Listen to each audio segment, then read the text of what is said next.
ಸಚಿವರ ಮೇಲೆ ಬೇಸರಗೊಂಡು ಸ್ಪೀಕರ್ ಪೀಠದಿಂದ ನಿರ್ಗಮಿಸಿದ ವಿಚಾರವಾಗಿ ಬೀದರ್ನಲ್ಲಿ ಸಚಿವ ಶರಣ್ ಪ್ರಕಾಶ್ ಪಾಟೀಲ್ ಪ್ರತಿಕ್ರಿಯೆ ನೀಡಿದ್ದಾರೆ. ಸಚಿವರು ಸರಿಯಾಗಿ ಉತ್ತರ ಕೊಟ್ಟಿಲ್ಲ ಎಂದು ಸ್ಪೀಕರ್ ಅವರು ಎದ್ದೋಗಿದ್ದು ಸತ್ಯ. ಇದರ ಬಗ್ಗೆ ಈಗಾಗಲೇ ಮುಖ್ಯಮಂತ್ರಿಗಳು ಕೂಡ ಪ್ರತಿಕ್ರಿಯೆ ನೀಡಿದ್ದಾರೆ.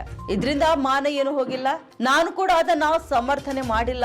ಸಂಸದೀಯ ವ್ಯವಸ್ಥೆಯಲ್ಲಿ ಪ್ರಶ್ನೆ ಕೇಳುವುದು ಶಾಸಕರ ಹಕ್ಕಾಗಿದೆ. ಹೀಗಾಗಿ ಜನಪ್ರತಿನಿಧಿಗಳು ಕೇಳಿದ ಪ್ರಶ್ನೆಗೆ ಉತ್ತರ ನೀಡುವುದು ಪ್ರತಿಯೊಂದು ಇಲಾಖೆಯ ಕರ್ತವ್ಯವಾಗಿದೆ.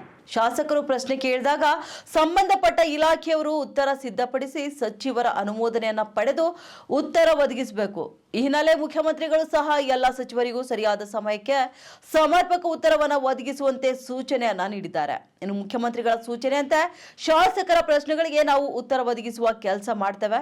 ಇನ್ನು ನನ್ನ ಇಲಾಖೆಯಲ್ಲಿ ಕೂಡ ಇದುವರೆಗೆ ಯಾವುದೇ ರೀತಿಯ ಪ್ರಶ್ನೆಗಳಿಗೆ ಉತ್ತರ ವಿಳಂಬವಾಗಿಲ್ಲ. ನಾನು ಎಲ್ಲ ಪ್ರಶ್ನೆಗಳಿಗೂ ಉತ್ತರ ಒದಗಿಸಿದ್ದೇನೆ. ಹೀಗಂತ ಬೀದರ್ನಲ್ಲಿ ವೈದ್ಯಕೀಯ ಶಿಕ್ಷಣ ಸಚಿವ ಶರಣ್ ಪ್ರಕಾಶ್ ಪಾಟೀಲ್ ಹೇಳಿಕೆಯೊಂದನ್ನು ನೀಡಿದ್ದಾರೆ.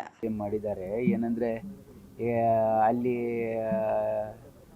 ನಮ್ಮ ಸಭಾಧ್ಯಕ್ಷರು ಸರಿಯಾಗಿ ಉತ್ತರ ಕೊಡೋ ಸಮಯ ಕೊಟ್ಟಿಲ್ಲ ಅಂತ ಹೇಳಿ ಸ್ವಲ್ಪ ಬೇಜಾರು ಮಾಡ್ಕೊಂಡಿರ್ತಕ್ಕಂಥದ್ದು ಸತ್ಯ. ಮಾನ ಏನು ಹೋಗಿಲ್ಲ. ಏನಾಗಿದೆ ಅಂದರೆ ಕೆಲವೊಂದು ನಾನು ಅದಕ್ಕೆ ಸಮರ್ಥನೆ ಮಾಡ್ಕೊಳಕ್ಕೆ ಹೋಗ್ತಾ ಇಲ್ಲ.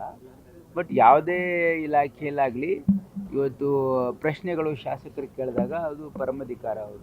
ಯಾಕಂದರೆ ನಮ್ಮ ಈ ಸಂಸದೀಯ ಏನು ಪ್ರಜಾಪ್ರಭುತ್ವ ಇದೆಯಲ್ಲ, ಇದರಲ್ಲಿ ನಮ್ಮ ಸದನಕ್ಕೆ ಭಾಳ ದೊಡ್ಡ ಗೌರವ ಇದೆ.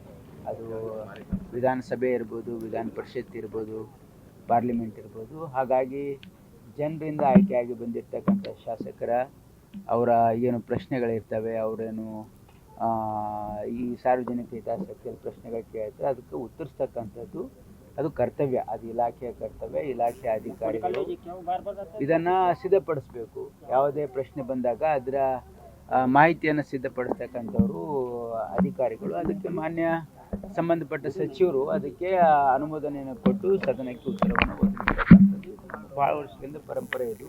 ಹಾಗಾಗಿ ಇದು ಸರಿಯಾದ ಸಮಯಕ್ಕೆ ಕೊಟ್ಟಿಲ್ಲ ಅಂತಕ್ಕಂಥದ್ದು ಇದು ಸರಿಯಾದ ಕ್ರಮ ಅಲ್ಲ. ಎಲ್ಲರೂ ಸರಿಯಾದ ಸಮಯ ಕೊಡಬೇಕು ಅಂತ ಈಗಾಗಲೇ ಮಾನ್ಯ ಮುಖ್ಯಮಂತ್ರಿಗಳು ಸೂಚನೆಯನ್ನು ಕೊಟ್ಟಿದ್ದಾರೆ. ಅದು ಸೂಕ್ತವಾಗಿದೆ.